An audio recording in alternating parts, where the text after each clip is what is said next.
The Pali Canon holds a unique position in the history of Buddhism, not only because of its age but because of the extraordinary care with which it has been preserved. When people ask why the Pali Canon cannot be changed, they often imagine rigid rules or religious authority forbidding alteration. In reality, the reason is far deeper and more practical. It lies in how the canon was formed, transmitted, protected, and understood by the Buddhist community over more than 2 millennia. The Pali Canon is considered the earliest complete collection of the Buddha's teachings. It was preserved by the Theravada tradition, which traces its lineage directly back to the earliest Buddhist communities. From the beginning, these teachings were not regarded as personal opinions or evolving doctrines, but as records of what the Buddha actually taught. The goal was not creativity or reinterpretation, but accuracy. Once the Buddha passed away, his disciples understood that the greatest danger to the Dharma was distortion. Changing the teachings, even with good intentions, risked turning them into something else entirely. One of the strongest reasons the Pali Canon cannot be changed is how it was originally preserved. For centuries, it was transmitted orally. This might sound fragile by modern standards, but in ancient India, oral transmission was an advanced and highly reliable system. Monks memorized vast portions of the teachings word for word. Recitation was done collectively, in groups, with strict methods designed to catch even the smallest error. If one monk recited incorrectly, others would immediately notice. This communal memorization created a powerful safeguard against individual alteration. This system was reinforced through Buddhist councils. After the Buddha's death, senior monks gathered to collectively recite and agree upon the teachings. These councils were not about interpretation or innovation, but about verification. The question asked was always the same: is this what the Buddha said? Teachings that could not be confirmed through shared memory and consensus were excluded. This process was repeated over generations, strengthening the stability of the canon. When the Pali Canon was eventually written down, it was not done casually or creatively. It was written precisely to preserve what already existed, not to update it. By that time, the canon was already widely memorized across different regions.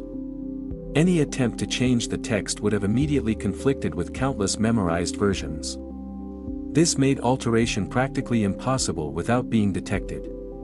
Even scribes understood that their role was not authorship, but preservation. Another reason the Pali Canon cannot be changed lies in its function. It is not a flexible philosophical system meant to evolve with cultural trends. It is a record of a specific teaching given by a specific teacher. In Buddhism, especially in the Theravada tradition, liberation depends on understanding reality as it is, not as we wish it to be. If the teachings were altered to suit modern preferences, cultural norms, or personal comfort, their effectiveness would be compromised. The canon is treated like a map.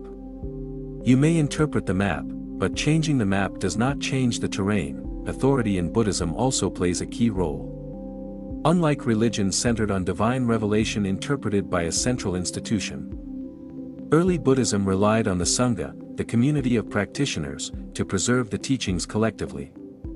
No single monk, school, or authority figure has the power to rewrite the canon. Any proposed change would need to be universally accepted across the Theravada world, which is effectively impossible. This decentralization protects the text from manipulation. Language itself is another barrier to change. Pali is a classical language no longer spoken conversationally. This limits spontaneous reinterpretation or casual rewriting.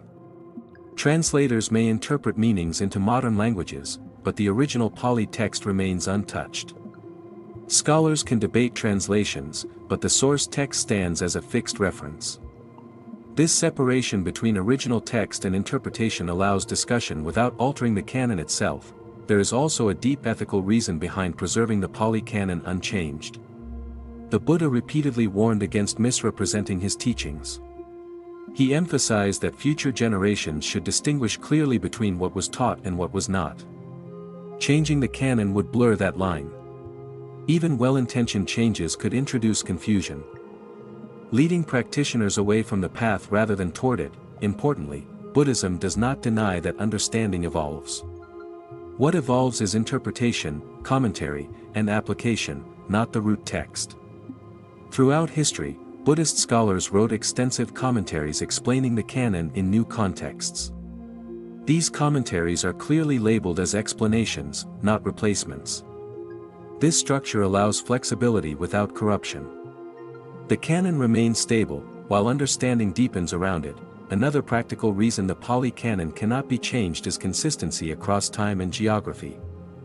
Monasteries in Sri Lanka, Thailand, Myanmar, Laos, and Cambodia all preserve essentially the same canon. This consistency is extraordinary given the centuries and distances involved. Any alteration would immediately create contradictions between traditions. The shared canon acts as a unifying foundation that allows dialogue and mutual recognition across cultures. There is also a psychological aspect. The authority of the canon comes from trust built over centuries. Practitioners trust that when they study these texts, they are encountering teachings tested by generations of monks who dedicated their lives to practice and realization. If the canon were open to change, that trust would weaken. The teachings would begin to feel provisional, negotiable, and uncertain, which undermines confidence in the path. It is important to clarify that saying the Pali Canon cannot be changed does not mean it is worshipped as a sacred object beyond question. The Buddha himself encouraged investigation and personal verification. Practitioners are free to question, analyze, and test the teachings in their own experience. What is protected is not blind belief, but textual integrity. The words remain stable so that investigation has a reliable foundation. Modern scholarship has examined the Pali Canon extensively, comparing it with parallel texts preserved in other early Buddhist traditions.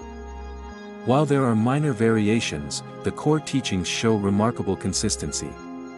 This external verification further strengthens confidence that the canon reflects very early Buddhist thought. Altering it now would not only break tradition but contradict historical evidence. In the modern world, there is sometimes pressure to adapt ancient texts to contemporary values. While this impulse often comes from compassion, it misunderstands the role of the canon. Buddhism already contains tools for adapting practice to different lives and cultures. Ethics, meditation, and wisdom are applied differently depending on circumstances. What remains unchanged is the framework that makes those applications effective. Ultimately, the reason the Pali Canon cannot be changed is not because change is forbidden, but because change would defeat its purpose. It exists as a stable reference point, a preserved voice from the earliest days of Buddhism. It allows each generation to encounter the teachings directly, without interference from later agendas. Interpretation can evolve, practice can deepen, cultures can change, but the canon remains as it is, anchoring the tradition to its origins. This stability is not rigidity. It is continuity. It ensures that when someone turns to the Pali Canon today, they are engaging with teachings that have guided practitioners for centuries, unchanged in their essence. In a world where ideas constantly shift, this continuity offers something rare, a path that does not need to reinvent itself to remain relevant, because its purpose is not to follow trends, but to point beyond suffering itself. Thanks for watching. Our channel is new and needs your support. In our channel you can find many videos on the history and philosophical teachings of Buddhism. Please subscribe to our channel to support the teachings of Buddha on YouTube. You can download our app from Google Play. Get notifications, daily quotes from Buddha, guided meditation methods, articles about Buddhist wisdom and sutras from Pali Canon. Discover inner peace, cultivate mindfulness, and unlock the infinite wisdom of the Buddha with this app. Download link below.